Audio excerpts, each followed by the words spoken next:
Bismillahirrahmanirrahim. Assalamualaikum warahmatullahi wabarakatuh. Kembali lagi dengan channel saya, Mas Zaki Official. Kali ini saya akan membahas suatu misteri yang diceritakan oleh teman saya. Sebut saja teman saya ini adalah Rizal. Tapi sebelum saya menceritakan cerita dari teman saya minta dukungannya untuk di-subscribe, di-like, di-share, dan jangan lupa tekan tombol loncengnya. Kalau sudah, kita lanjut cerita dari Mas Rizal ini. Mas Rizal ini menceritakan suatu hal yang janggal di makam sahabat-sahabat. Mas Rizal ini waktu itu dia adalah pelatih dari pencak silat, salah satu organisasi pencak silat. Kita maksudnya tidak mungkin kalau sahabat-sahabat itu tidak mengenal pencak silat, karena di Indonesia ini juga banyak organisasi silat. Saya tidak mau organisasi apa, saya tidak mau menyebutkan karena mungkin banyak orang yang fanatik. Jadi Mas Rizal ini waktu itu ada suatu acara, sahabat. Acaranya itu adalah ujian kenaikan tingkat. Dalam artian apa? Dalam artian ujian kenaikan tingkat itu adalah menaikkan sabuk di suatu organisasi. Mas Rizal ini adalah pelatih yang mungkin sudah dituakan sama teman-temannya, dimaksud sudah berumur lah. Langsung saja ke ceritanya. Jadi Mas Rizal ini melakukan acara UKT itu pada hari Sabtu yang dimulai malam hari, sahabat-sahabat. Dimulai dari habis Isya sampai pagi, sahabat-sahabat. Jadi Mas Rizal ini adalah pemateri atau yang memberikan materi kepada siswa-siswanya. Si Mas Rizal ini berjalan lancar acara tersebut. Dimulai dari habis sisa materi-materi, ada banyak ilmu-ilmu yang sudah diceritakan, diberikan kepada siswa-siswanya. Tidak hanya dari Mas Rizal, tapi banyak sekali teman-temannya yang juga ikut memberikan kalimat-kalimat dan juga pepatah-pepatah motivasi yang diberikan kepada siswa-siswanya Mas Rizal. Dan setelah materi-materi tersebut diadakanlah yang namanya itu ujian tes per pos, sahabat-sahabat. Jadi waktu itu posnya itu ada 4. Ada pos 1, pos 2, pos 3, pos 4. Dan si Mas Rizal ini membagilah kelompok-kelompok dengan teman-temannya yang lain, pelatih-pelatih yang lain membagi kelompok 2 orang di pos 1, 2, 3, 4. Tapi Mas Rizal ini tidak ikut di pos tersebut, sahabat-sahabat. Si Mas Rizal ini malah ke makam, ke suatu makam di desa tersebut. Beliau berpamitan bahwasanya Mas Rizal ini ingin menggunakan makam untuk pengambilan sabuk, sahabat. Di situ berjalannya waktu, tes per pos ini sudah selesai. Waktu itu sudah menunjukkan jam 2 pagi, sahabat-sahabat, 2 dini hari. Jadi Mas Rizal ini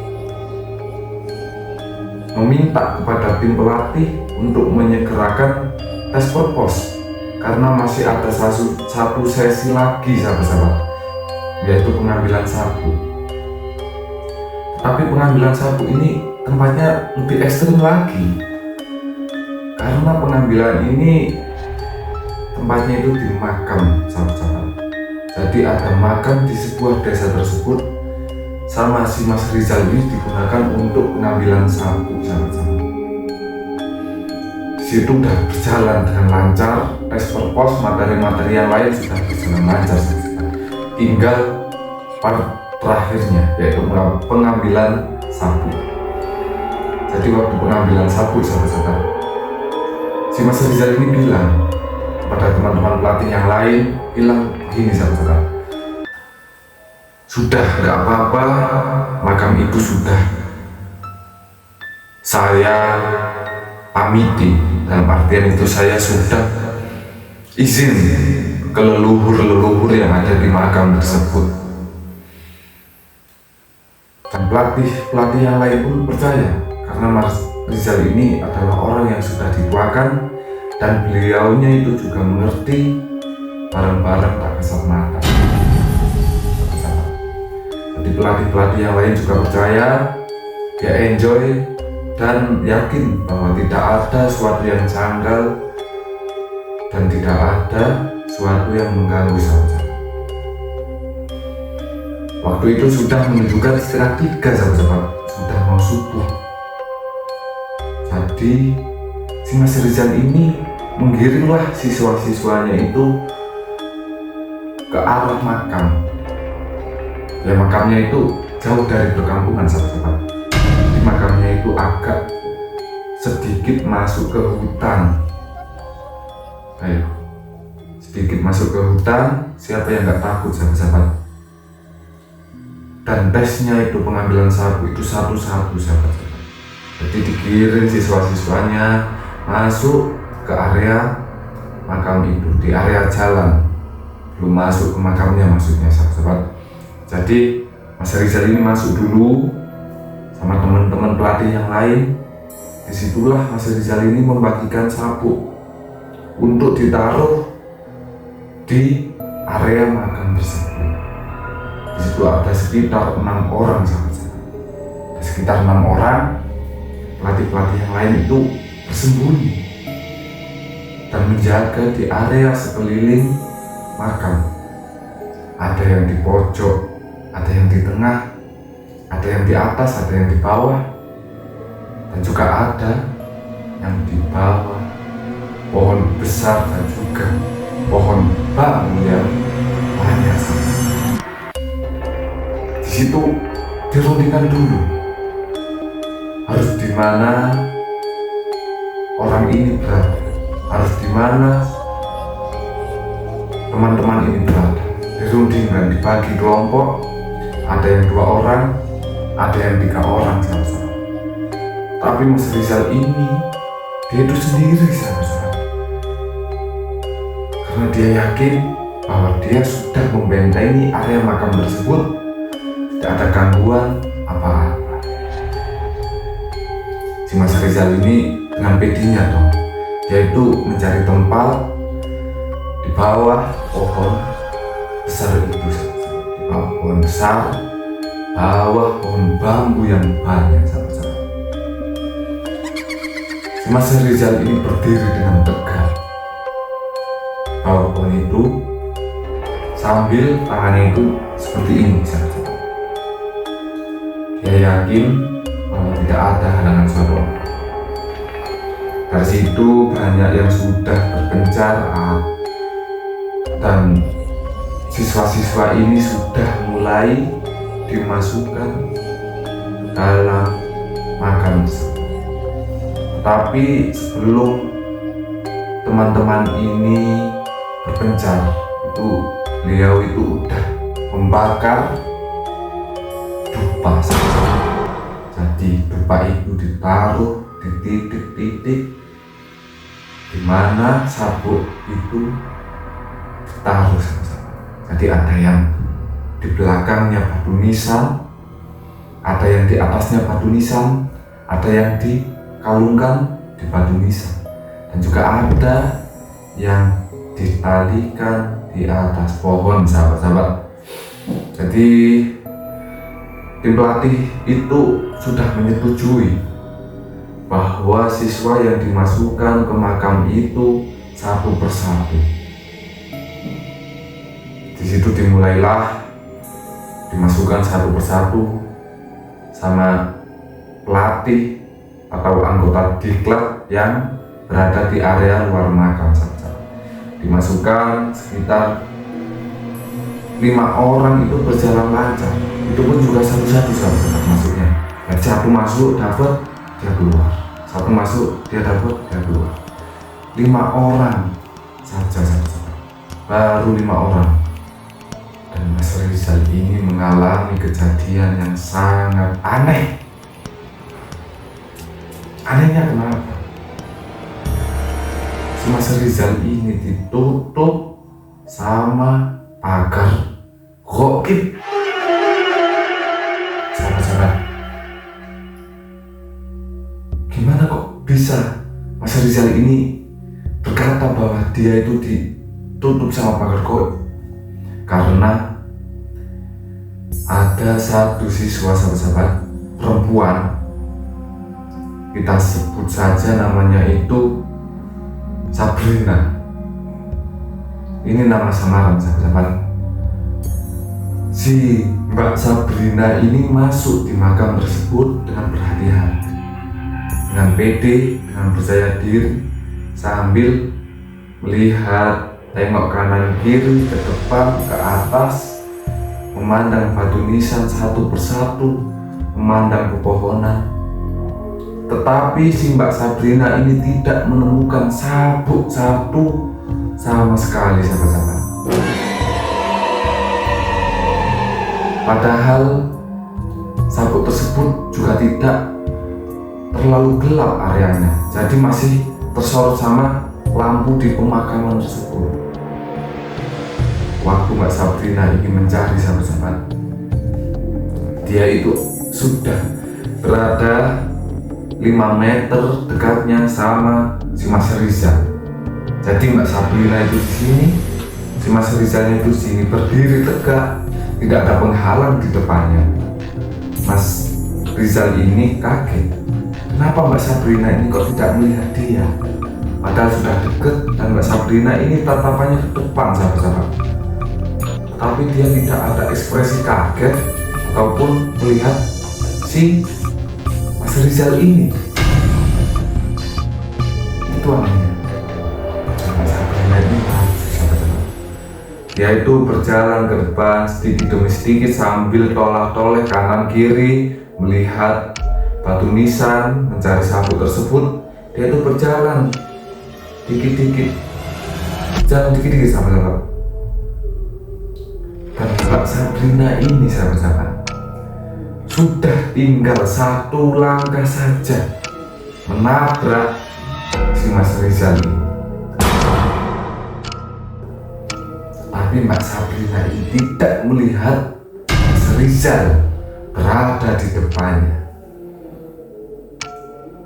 Entah Mbak Sabrina ini tidak tahu ataupun ditutup sama hal-hal gaib, itu belum tahu. Tapi secara logika manusia, sahabat-sahabat, kalau sudah bertatapan, dia pasti kaget. Karena kondisi di situ sepi, sunyi, dan gelap, sahabat-sahabat. Mbak Sabrina ini tinggal 1 langkah saja dia itu menabrak si Mas Rizal tersebut.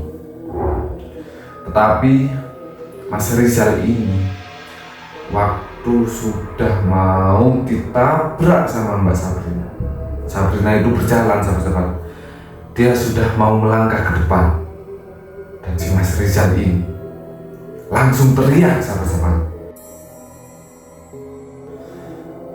Jadi Mas Rizal ini langsung teriak sekencang mungkin sampai tim pelatih yang lain itu terdengar.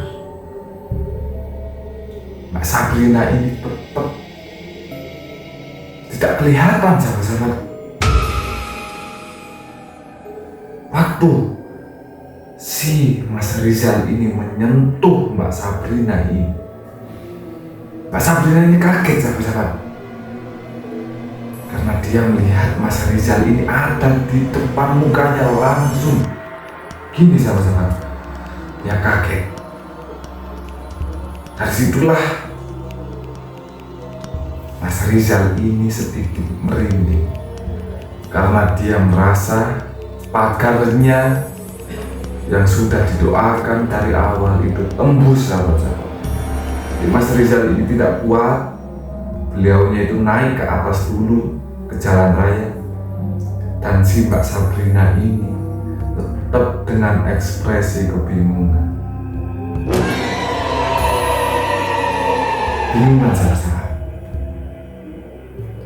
kenapa kok bisa Mas Rizal ini ke depan dia, tapi dia ini tidak melihat? Kenapa kok bisa? Waktu itu tidak ada yang berpikiran negatif dari pelatih-pelatih yang lain. Soalnya pelatih-pelatih yang lain ini hanya menganggap si Mas Rizal berteriak itu menakut-nakuti sahabat-sahabat. Itu sudah banyak kejanggalan di makam tersebut, dan jam tersebut itu sudah menunjukkan waktu jam 3 pagi sahabat-sahabat, sudah mau subuh. Jadi si Mas Rizal ini menyarankan tim diklat yang di atas itu untuk menurunkan 22 orang. Di waktu itu Mas Rizal ini mengkode untuk yang turun mencari sabu itu 22 orang sahabat-sahabat. 2 orang turun, 2 orang turun, 2 orang. Tidak ada kejanggalan sahabat-sahabat. Sampai terakhir. Tetapi ada yang janggal lagi sahabat-sahabat. Ada salah satu tim diklat ini, dia itu melihat sosok pocong sahabat-sahabat. Jadi pocong tersebut dia berdiri di tempatnya Mas Rizal berada tersebut sahabat-sahabat. Dia melihat pocong berdiri dengan tegak, dengan badan besar dan kain yang sudah tidak terlihat seperti kain, dan mukanya itu hancur sahabat-sahabat.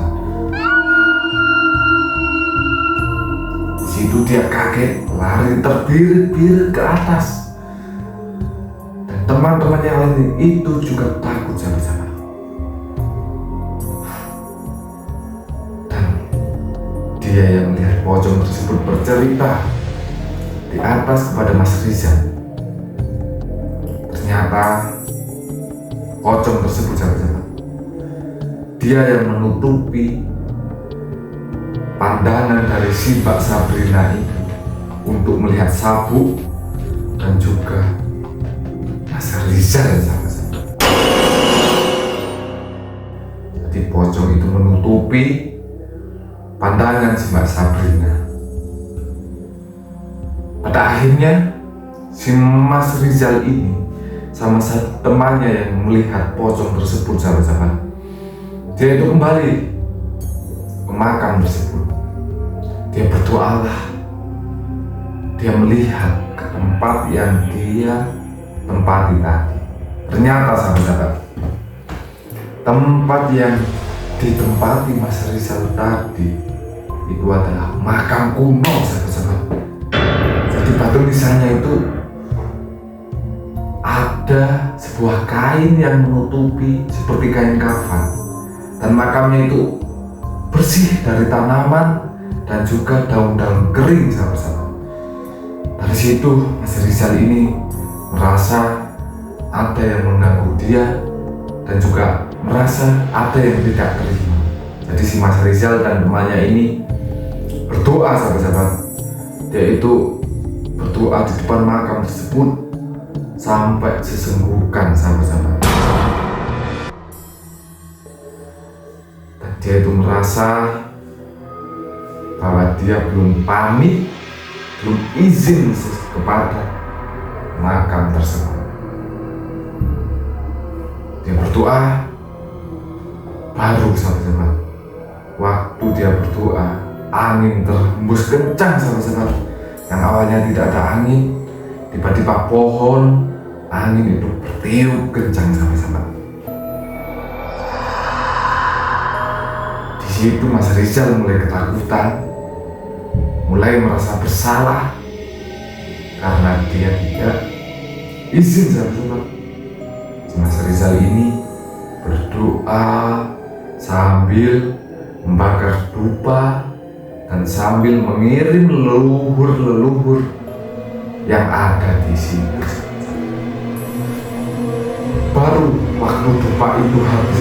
Jadi Mas Rizal ini menunggu dupa itu habis. Soalnya pada saat dupa itu dihidupkan sahabat-sahabat, angin tidak berhenti. Angin tidak berhenti, terus meniup kencang sahabat. Di Mas Rizal menunggu sampai dupa itu habis, baru Mas Rizal kembali ke atas.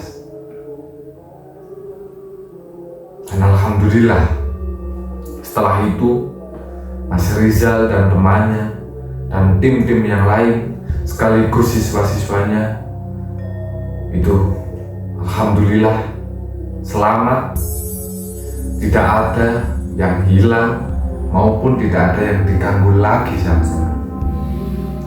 Dan jadi cerita tersebut adalah cerita di mana kita diingatkan